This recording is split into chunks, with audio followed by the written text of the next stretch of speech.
Hello everyone. Exercise 1.2 का question number 4 है।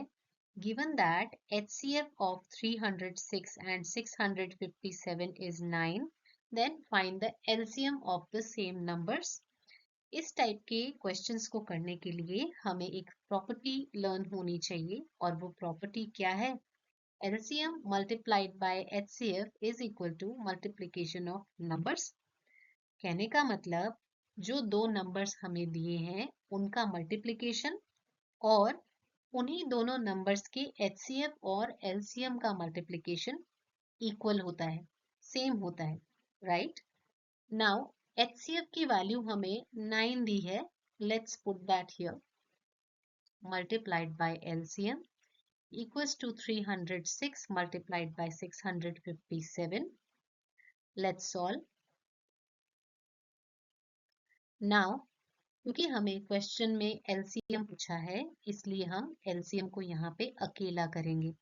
अकेला करने का मतलब है LCM के साथ जो भी एडिशनल चीजें लगी हुई हैं उनको राइट हैंड साइड में ट्रांसफर कर देंगे। तो LCM के साथ सिर्फ 9 है, वो भी मल्टीप्लिकेशन में। तो चीज जब मल्टीप्लिकेशन से दूसरी तरफ ट्रांसफर होती है तो वो डिवीजन में जाती है, राइट? Let's do that. ये 9 ट्रांसफर हो जाएगा इधर। नाउ 9 से 657 कंप्लीटली डिवाइड हो रहा है, तो जब हम डिवाइड करेंगे हमारे पास आंसर आएगा 73।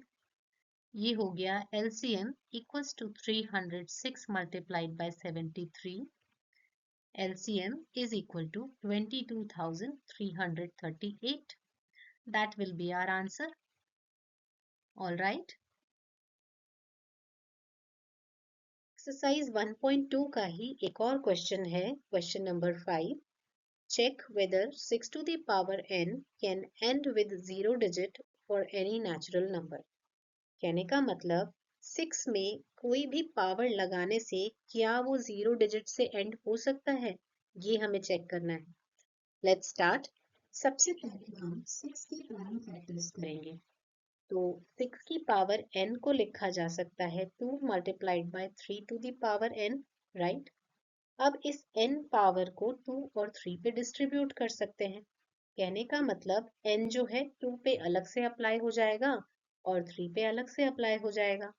तो हमारे पास होगा 2 की पावर n मल्टीप्लाइड बाय 3 की पावर n।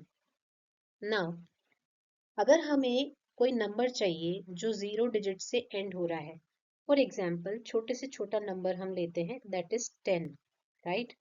तो 10 बनाने के लिए हमें कौन कौन से नंबर्स चाहिए होते हैं मल्टीप्लाई करने को? 10 बनाने के लिए हमें कम से कम दो नंबर्स चाहिए होते हैं और वो दो नंबर्स है 2 एंड 5, क्योंकि 2 और 5 को मल्टीप्लाई करने से 10 बनता है। अब आप कोई और नंबर सोच के देखिए जो 10 से बड़ा है, फॉर एग्जाम्पल 20, 50, 60, 70, ये जितने भी नंबर्स हैं इनके प्राइम फैक्टराइजेशन में आपको 2 और 5 जरूर मिलेंगे, क्योंकि 2 और 5 मिलके 10 बनाते हैं जो लास्ट में 0 ऐड करता है किसी भी नंबर के, राइट? तो जितने भी नंबर्स के लास्ट में 0 आ रहा है उनके प्राइम फैक्टराइजेशन में 2 और 5 जरूर मिलेंगे। तो हम यहाँ क्या लिख सकते हैं? 6 to the power n to be ended with 0, we need 2 and 5 in its prime factorization, because 2 multiplied by 5 gives us 10 that ends with 0, right? But यहाँ तो 6 की पावर n में हमें सिर्फ 2 ही मिल रहा है, 5 तो है ही नहीं। और क्योंकि यहाँ पे 5 नहीं आ रहा है, इसलिए 6 की पावर n n की किसी भी वैल्यू के लिए ऐसे नंबर में कन्वर्ट नहीं होगा जो 0 डिजिट पे एंड होता हो। तो हम यहाँ क्या लिखेंगे? But prime factorization of 6 to the power n contains only 2 and 3, hence 6 to the power n cannot be ended with 0 for any natural number। n की किसी भी वैल्यू के लिए ये पॉसिबल नहीं होगा। All right.